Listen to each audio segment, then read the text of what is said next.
Long time ago, in a little town named Riverside, there was a rich family of three members with a giant dream house that had a big fountain. They were the perfect family we see in movies, rich, also known by all the town. Their kids were in the top of their class and the parents had the perfect relationship that everyone would love to have. But there was something not right with them. In the moment the kids turned 16, they had to do a ritual. Their girlfriends, named Caroline, Pablo's girlfriend, and Addison's, Andrea's girlfriend, both also had 16 years old and tried to stop it because they were really worried about what could happen to the boys in the future. Then, something went wrong and murder started to happen. The ritual that the family tended to consisted in drawing the satanic symbol in one of the walls where the ritual is being held. There has to be at least two victims for the ritual to work. The ritual gives them years of immortality and youth. Normally, the family sacrifices five victims, but it varies depending on how much the family thinks the heir is going to manage. The town started to panic about the family and everything that was happening because that the actions weren't normal. They invoked the devil, and bad things started to happening in all of the town. To the people, family, environment, the animals, and a lot of other things started to happen. People also started noticing that students started missing. But the other people that lived in the town, they really didn't know who was the principal person that started doing everything. The Robinsons made everything to confuse people, and no one knew that it was them.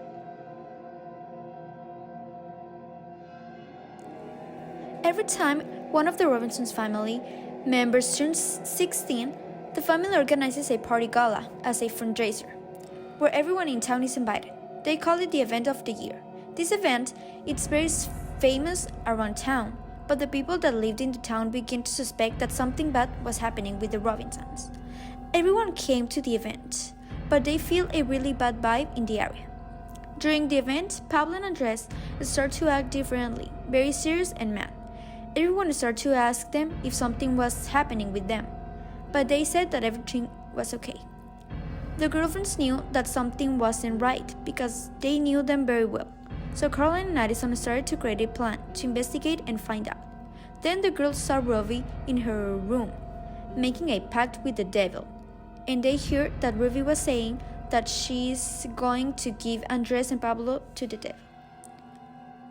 The girls got scared a lot, so they ran to the boys. And they told them everything that they saw and heard. But Pablo and Andres didn't believe them. And the boys said that they were crazy and mad with Ruby because of jealousy. The girls didn't understand why the boys said that, but the reason was that Ruby, their mom, was manipulating them. The girls went out of that event and went to Addison's house to try to stop everything that Ruby was making to the boys.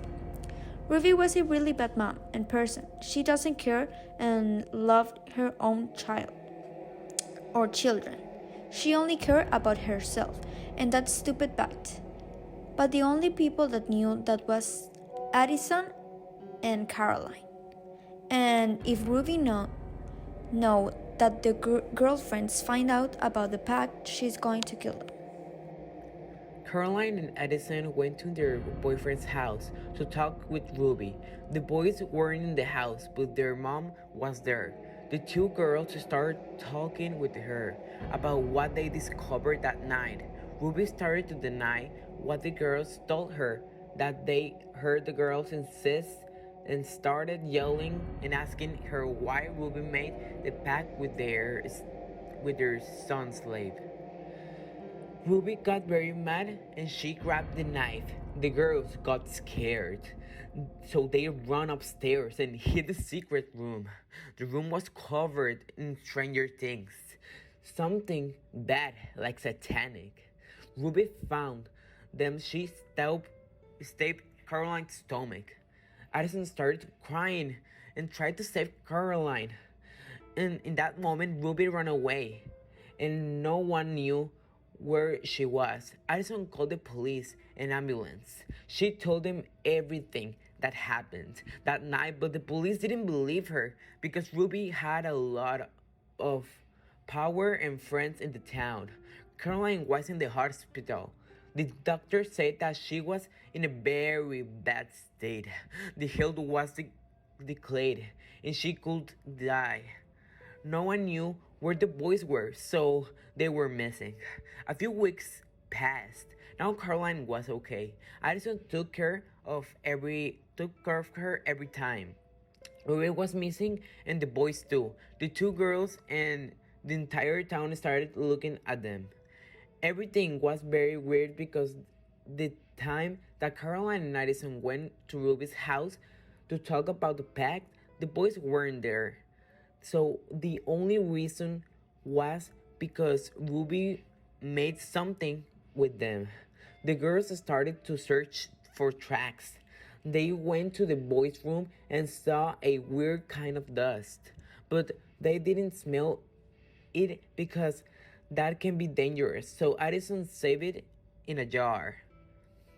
They went to the house of Caroline's grandma because she could help in telling them what was dust. The grandma said that the dust was very dangerous and people used to put it to sleep. So the girls find out that Ruby knew where the boys are and that she was the reason why they were missing. Everything was getting out of control for Ruby when she got to town. She couldn't find her keys to open her cabinet that was located in the underground basement outside in the backyard. So, with so much anger, she managed to break the door handle with a rock that she found in the grass. Little did she know that her hand was all bloody because she hurt herself right after she tried to open the door. She didn't care at all, since she just came down to grab all the ritual stuff she needed, like 6 candles, 3 strings, gasoline, and matches. She put all the things inside a sack of potatoes, just in case people saw her carrying the things on her arms and suspected something bad and weird. Ruby started to lose more blood along her way back to the cabin, leaving a straight blood trace behind her. So she tried to look for a drugstore around her to maybe just buy a Band-Aid and some peroxide for her hand. Right across 4 blocks, there was an emergency box with a phone and a first aid kit with only 1 Band-Aid. She knew that her hand was in big danger. She needed to call 911, but also she needed to get done the ritual. So she only took the Band-Aid, even though it was not going to help stop the blood. Caroline and Addison were still hiding in the attic. They were terrified about what was going to happen with them. They were also thinking about how to get out of the cabin without anyone seeing them. It was very hard for them, since if they got out of there, the wood will make a big sound because it was all rusty and old. Ruby finally got to the cabin, but she felt something weird. She knew that she wasn't alone inside the cabin. She felt the presence of someone else. So she went to the kitchen to wash all of the blood of her hand in the sink with just water and soap. Then she went to her little room to cut and then tie a piece of the bedsheet so she could stop the blood and go check who was also in the cabin. She knew that the sound of somebody crying came from somewhere on the roof, but she didn't know that the sound came from Caroline and Addison just crying in silence. Ruby, the mom, kidnapped the 2 boys and took them to a cabin, far away from town, where she started to make pacts with different demons, somewhere no one could see or suspect a thing. The pact was something out of the ordinary, something horrible and terrifying. She was running out of time, and desperate for a solution, she thought making the ritual herself was going to save them, but she only got the demons to take less time out of the pact. Now, she only had 1 week to convince her sons to make the ritual, or they wouldn't have any more wellness, hairs, and would die. Meanwhile, Caroline and Addison went to the police again and told them everything that was happening around. However, the police officers didn't believe them at first. Nonetheless, they were starting to get suspicious about the disappearances. The police proposed the 2 girls to investigate, but conditioned them by saying that they would search for Ruby and her 2 kids. But if they didn't find anything suspicious, the girls would get arrested and stop investigating further about the family. Later that day, the police and the two girls went to the little cabin that was behind a big rock in the forest. There was a lady sitting outside her porch having a very hot chocolate. It was Ruby with a big smile. The girls told the police that Ruby had kidnapped the boys. They started to investigate and later on found the two boys unconscious in a room. The police was clueless about what was going on, so they decided it was best to arrest Ruby and let her explain herself. But before they could do anything in that moment, Ruby shot them. Carolyn and Addison quickly reacted and started running really fast to the cabin's attic. Ruby realized the girls were at the scene too when she heard the doors opening. She started looking for them, but soon realized it would be a waste of time. She needed the ritual to be done. So Ruby went to the town to grab and prepare more satanic things for the ritual. She was looking for the girls to end the atrocious event he hoped wouldn't ever happen again, and maybe sacrifice them so the family could live longer. She was getting weaker from his wood, but that didn't stop her. So she took one of the officer's pistols and an oil lamp that she found in the kitchen while she was rinsing the wood, followed the noise of crying that took her to the attic. But what Ruby didn't see coming was that the girls took another pistol as they escaped to the attic. Ruby opens the door and Addison shoots her in the leg, trying to immobilize her. Ruby drops the oil lamp that started a fire. The girls ran down and get the boys out of the cabin quickly. By then, the strange powder that they used to put them to sleep had already lost its effect. The boys tried to enter to the cabin again to save their mother, but Addison and Caroline stopped them and explained them everything, and they were in shock.